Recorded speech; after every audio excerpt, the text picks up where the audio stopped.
Вьетнамның минустарын айтамыз. Бұл көп хейт жинау мүмкін. Неге? Өйткені бұл минустары конкретно. Бүкіл блогерлар болсын, кім болсын, жасырып айтпайтын нәрселердің барлығын шынайы айтатын боламыз. Біріншісінде влажность. Влажность қатты, терлеп жүресің, и жаңбыр жауғанда прям центр жақ полностью мынандай кәдімгі су болып кетеді. Біздің Астана сияқты мынандай кәдімгі су болады, левый берег сияқты. Венеция дейсің. Иә, Венеция болады. Жаңбыр құйғанда прям шелектеп құяды ғой. Сосын, кстати, жаңбыр болғанда тамкат деген болады. Тамкаттар бір кішкентай жәндік, ол барады жаңағыдай шаққан кезде, шақпайды, адамның денесіне қонады, сен оны ұрып жүрсең, бітті, сен анау өлгенде бүкіл кислород сияқты не еді? Кислотасын шашады, и сенің кожаң күйіп кетеді. Оның жазылуы примерно 2 айдай, 3 айда сенің аяғын шақты. Вот сол опасно. Сосын движение. Өте көп движение. Балаларды спокойно далаға жібере алмайсың, қорқасың. Мопедтар өте көп.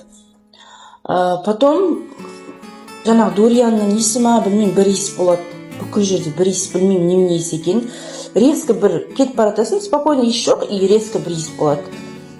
Сондайға дайын болу керек. Сосын әр 3 ай сайын виза тапсыру керек. 3 ай сайын сен визаранға барасың, Камбоджа деген мемлекетке барып өтесің, автобуспен барасың, келесің, 3 ай сайын лишний шығын. Плюс балалардың оқуы, бұл жаққа оқуға беретін болсаңыздар, образование қымбат бұл жақта. Медицина то же самое. Арзан деп айтты. Ну, енді біздікінен арзан шығар, может, но оның өзі шығында. И плюс жаңағы мотоцикл жайлы постоянный шум, өйткені туристік қалада бұл, туристический место болғаннан кейін постоянный шум, приезжий адамдар көп.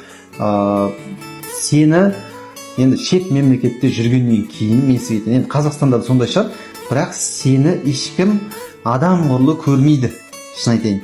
Мен көп шетелде жүретін адам ретінде айтайын, қай мемлекетке барсаң да сен өзіңді, басқа мемлекетте жүрсің ғой, аккуратно жүру керексің да. Даже қандай да бір жағдай болса да, не болса да, саған иностранец болғаннан кейін қатты қарамайды. Шын керек. Ол шындық. Біздің жаққа адамызға, Қазақстанға иностранецтер барып жатса дұрыс қарамайды, ол сол сияқты ғой, бұл жақта да. Енді 1 ай, 2 айға тұрғандар, наверное, бұл атмосферамен жүре береді, но жылдап тұратындар, сондайларға менің ойымша бұл жер жайлап уже надоедать бастайтын сияқты негізі. Менің өзіме, мысалы, пока что бәрі ұнап тұр, бәрі нормально. Ойым, мақсатым бар алдымда, бәрі нормально. Может, 1 жылдан кейін басқаша не? Может, 1 жылдан кейін басқаша болады, яғни. Әр адам, енді қазір мен кесіп, ойбай, Вьетнам мынандай деп әдемілігін бәрін шынайы айтқым келіп тұрған. Шынайы, как она есть, біз Вьетнам туралы плюстарды осының алдындағы видеода айттық, осы минустары. Қазақстаннан өте алыс, перелет, мысалы, бірдеңеге Қазақстанға барып келем десең, бір адамға грубо 150 мың ғой, билет. Грубо алатын болсақ, аяқ асты бір жерге бару керек. Абы горячий билеттер бар, арзан билеттер. 50 мыңнан, 35 мыңнан, 40 мыңнан сондай билеттер. Ол үшін арнайы канал бар, сол каналға қосылам десеңіздер, кстати, астында номер қалдырам, сол каналға кіру 10 мың теңге болады. Рекламная пауза. Иә. 10 мың теңге, рекламная пауза, 10 мың теңге болады, 10 мың теңгеге аласыз, сосын тек қана Вьетнам емес, әртүрлі мемлекеттерге ұшуға арзан билеттер каналы. Еще алып қойсаңыз, ертеңгі күні өзіңізге пайдалы да, ол керек нәрсе. Өмірде қыдырам десеңіздер, өз қолыммен бір жерге барып демалам десеңіздер, өмірге керек нәрсе. Еще үйлері кішкентай. И, кстати, біздің Қазақстандағыдай үйлері кішкентай. Еще бұл жақтан сіз келіп үй сатып ала алмайсыз, просто жер сатып үй сала алмайсыз. Бизнес ашсаңыз да өз атыңызға аша алмайсыз. Квартираны да біреудің атына, вьетнамецтің атына оформить етесіз.